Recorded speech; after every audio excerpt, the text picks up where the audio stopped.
আমি গাঁওবাসী হিচাপে আমি বহুদিনৰ পৰা ষ্ট্ৰাগল কৰি মই আবেদন কৰি আমি অৱশেষত আমাক যোৱাবাৰ ইলেকশ্যনৰ আগে আমাক যি আমাৰ MLA আছিল তেখেতে আমাক ৰাস্তাটো আবণ্টন দিয়াৰ পিছতো আমি দেখা পালোঁ যোনজন ঠিকাদাৰে উক্ত কামখিনিৰ বাবে কামখিনি লৈছিলে তেখেতে কিন্তু এই কামখিনি সুচাৰুৰূপে নকৰিলে। তাৰ পৰিৱৰ্তে আমি দেখা পালোঁ যে তেওঁ বৃহৎ পৰিমাণে কেলেংকাৰীহে কৰিলে।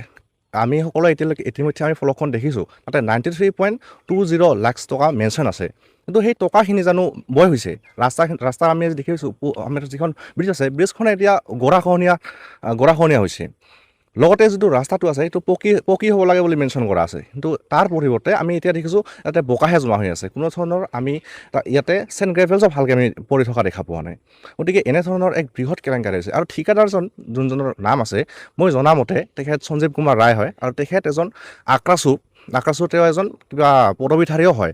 গতিকে তেনে এজন ব্যক্তি যিজন ব্যক্তি সমাজৰ প্ৰতি দায়বদ্ধ থকা হয় তাৰ পৰিৱৰ্তে তথাপিও তেওঁ আমাৰ যি শালমাৰা আমাৰ ৰাইজবাসী আছে কোচ-ৰাজবংশীৰ আমাৰ ডমিনেটেড এৰিয়া হয়, এইসমূহ ৰাইজকে তেখেতে প্ৰতাৰণা কৰিলে। লগতে আমাৰ এইখিনি এৰিয়াত স্পেচিয়েলি ইয়াতে বিভিন্ন ধৰণৰ জাতি জনগোষ্ঠী আমি মিলি একত্ৰিত হৈ থকা, গতিকে তেওঁৰ যি কৰ্মৰ প্ৰতিও তেওঁ এক প্ৰতাৰণা দেখুৱালে ৰাইজক।